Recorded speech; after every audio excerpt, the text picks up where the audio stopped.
ಕುಮಟಾ ತಾಲೂಕಿನ ಕೋನಹಳ್ಳಿಯ ಶ್ರೀ ವನದುರ್ಗ ದೇವಾಲಯದಲ್ಲಿ ಚಾತುರ್ಮಾಸ್ಯ ವ್ರತಾಚರಣೆಯಲ್ಲಿ ನಿರತರಾಗಿ ಮಂಗಳವಾರ ಮೌನ ವ್ರತಾಚರಣೆಯಲ್ಲಿರುವ ಮಹಾಮಂಡಲೇಶ್ವರ 1008 ಸದ್ಗುರು ಶ್ರೀ ಬ್ರಹ್ಮಾನಂದ ಸರಸ್ವತಿ ಮಹಾರಾಜ್ ಅವರಿಗೆ ಹೊನ್ನಾವರದ ಗುಣವಂತೆ ಮತ್ತು ಕಾಸರಗೋಡು ಕೂಟದ ಭಕ್ತರು ಗುರುಸೇವೆಗೈದರು.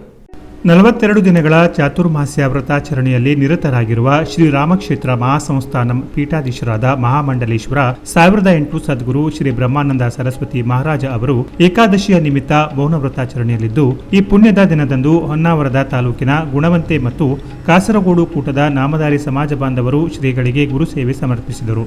ಚಾತುರ್ಮಾಸ್ಯದ 27ನೇ ದಿನದ ಕಾರ್ಯಕ್ರಮದಲ್ಲಿ ಗುಣವಂತೆ ಮತ್ತು ಕಾಸರಗೋಡು ಗ್ರಾಮ ಪಂಚಾಯತ್ ವ್ಯಾಪ್ತಿಯ ಮುಗಳಿ, ಗುಣವಂತೆ, ಹೆಬ್ಬಾರ ಹಿತ್ತಲ, ಕಾಸರಗೋಡು ಗ್ರಾಮದ ಸಮಸ್ತ ನಾಮಧಾರಿ ಸಮಾಜ ಬಾಂಧವರು ಗುರುಪಾದುಕಾ ಪೂಜೆ ಸಲ್ಲಿಸಿದರು. ಹರಿಕಾಂತ ಸಮಾಜದ ಪ್ರಮುಖರಾದ ಶಿವರಾಮ ಹರಿಕಾಂತ ಅವರು ಆಗಮಿಸಿ ಶ್ರೀಗಳ ದರ್ಶನ ಪಡೆದರು. ಜಿವಿ ನಾಯ್ಕ್ ನಿವೃತ್ತ ಅರಣ್ಯಾಧಿಕಾರಿಗಳು, ಫಾರೆಸ್ಟ್ ಕಾಲೋನಿ ಹೊನ್ನಾವರ ಹಾಗೂ ಗಣಪಯ್ಯ ಕನ್ಯಾಗೌಡ ಇವರು ಆಗಮಿಸಿ ಗುರು ಸೇವೆ ಸಲ್ಲಿಸಿದರು. ಗುಣವಂತೆ ಗ್ರಾಮ ಪಂಚಾಯತ್ ವ್ಯಾಪ್ತಿಯ ಮುಗುಳಿ ಗ್ರಾಮದ ಸಮಸ್ತ ನಾಮಧಾರಿ ಸಮಾಜ ಬಾಂಧವರು ಸಿಹಿ ವಿತರಿಸಿದರು. ಬಳಿಕ ಸದ್ಭಕ್ತರಿಗೆ ಶ್ರೀಗಳು ಫಲಮಂತ್ರಾಕ್ಷತೆ ವಿತರಿಸಿದರು. ಮಧ್ಯಾಹ್ನ ನಡೆದ ಪ್ರಸಾದ ಭೋಜನದಲ್ಲಿ ಭಕ್ತರು ಪಾಲ್ಗೊಂಡು ಪುನೀತರಾದರು.